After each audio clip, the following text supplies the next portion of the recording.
I'm here in a section of the Kulaluk Lease along Bagot Road. Maybe you can hear the traffic in the early morning. Commonly known as Lot 5182, the McDonald's block, containing sites but also once part of the old Bagot Aboriginal Reserve until it was revoked in 1965. All this land is under threat from developers, divided into two parts, Area A and Area B. Jape and the leaseholders, the Darwin Association, are applying to have it rezoned for much wider uses. The sun comes up over Area B on the Kulaluk Lease. Area B, behind the old Retta Dixon homes. There are people camped in here, and it is said to contain some tiwi burials on Totem Road, straight through there.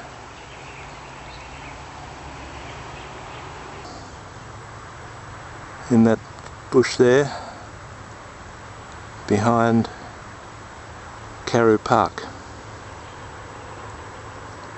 to be rezoned for place of worship, veterinary clinic, medical centre, and anything else they can get away with.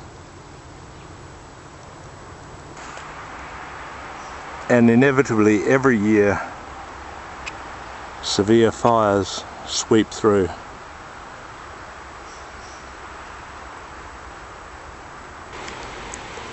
Cycads.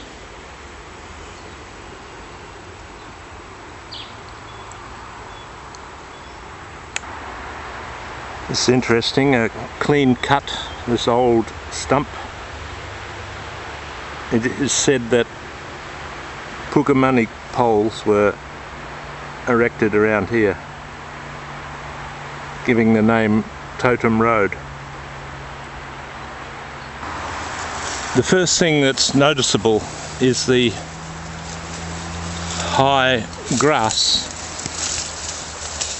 introduced grasses, which make this a high fire risk in the dry season. But this could be managed.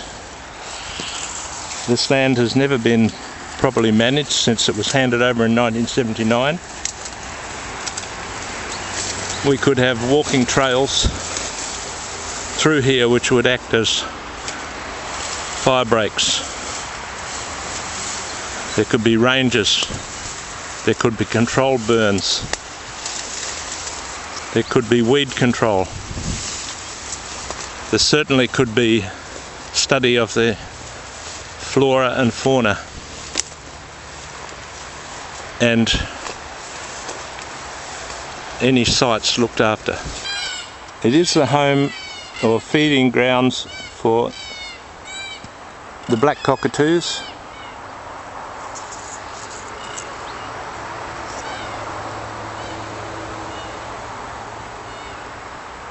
hopefully we'll see more this morning. Paperbarks devastated by an early burn, but they will grow back probably. And as you see, early burns, they die out in the evening.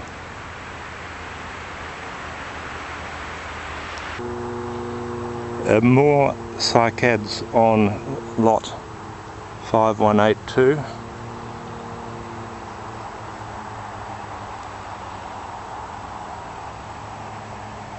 Very slow growing. some rare.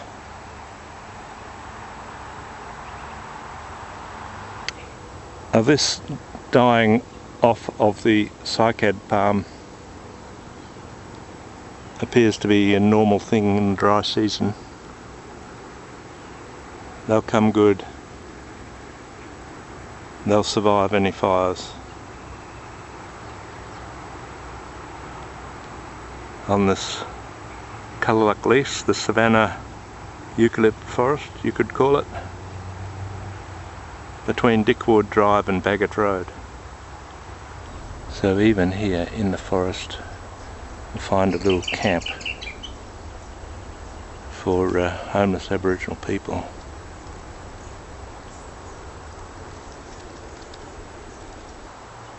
So are these small paper barks destined to be burnt to a crisp with the next grass fire, probably occurring on the worst possible day?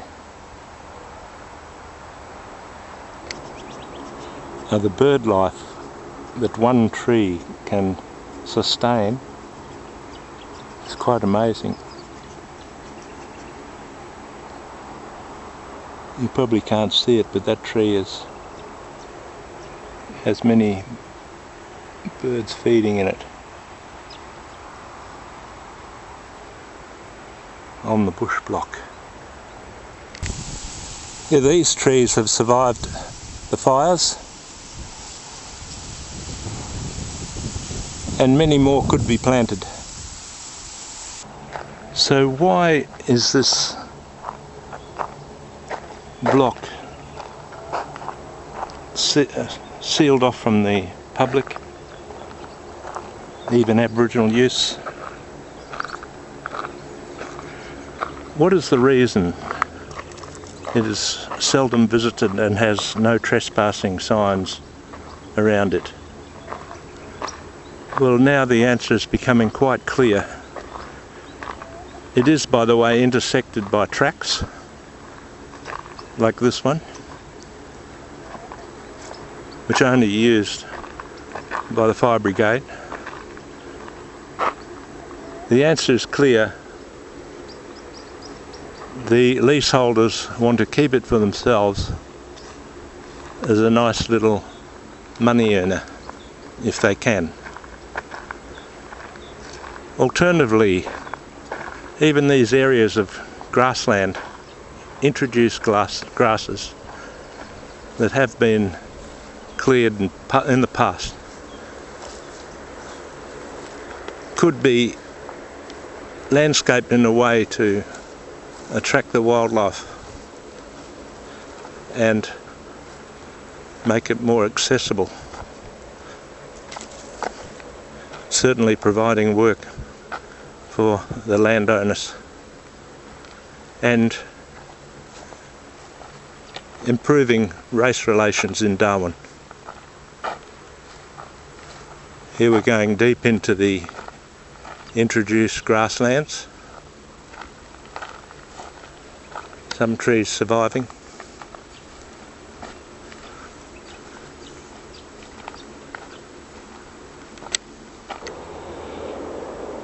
And along this track you can get some idea of the huge amounts of water that flow through here from the airport into the Kulaluk wetlands.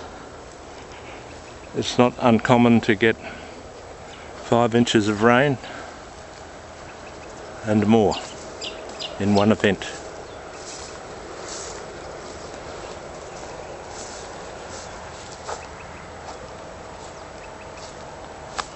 A golf ball washed down from the Raft Base golf course.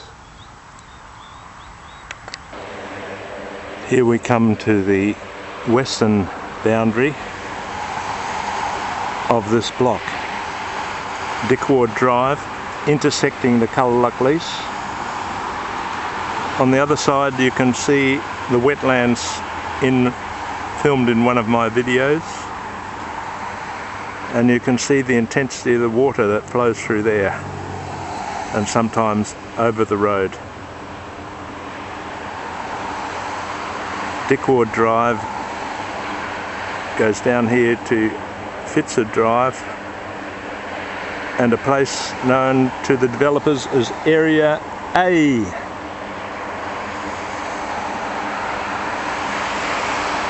On the lease.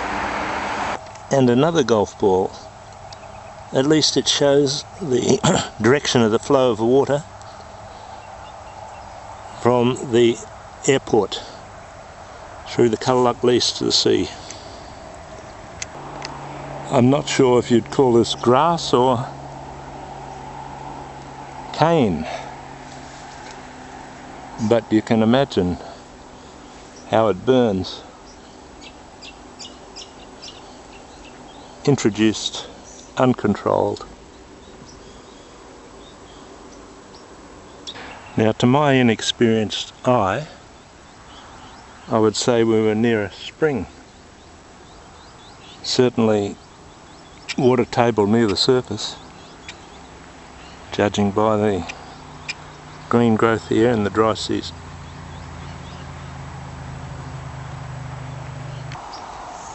Lots of bird life, indicating perhaps water nearby. There's a red-breasted bird, possibly a finch. You probably can't see it. More on this pandanus here.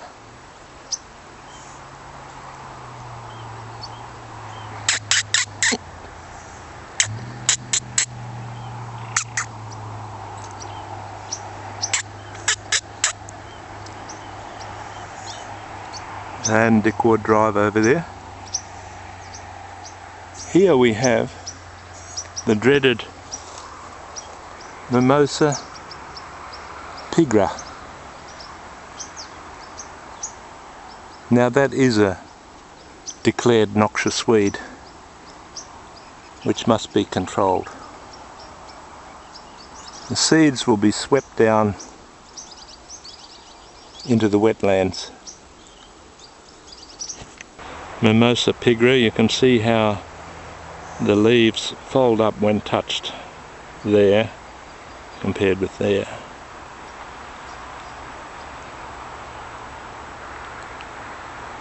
A little outbreak here in the middle of lot 5182. Who'd know? Can you hear those birds?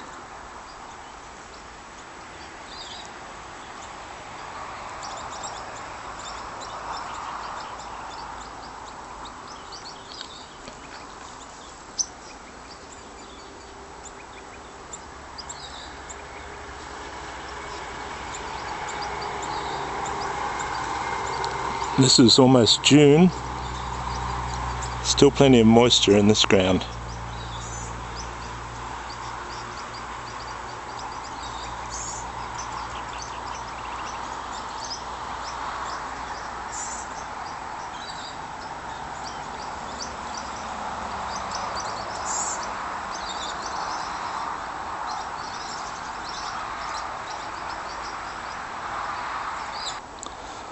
Rosella, edible, good source of vitamin C.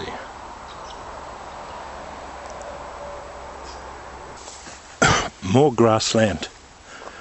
Who would believe one of the terms of a crown lease in perpetuity, which this is the control of weeds?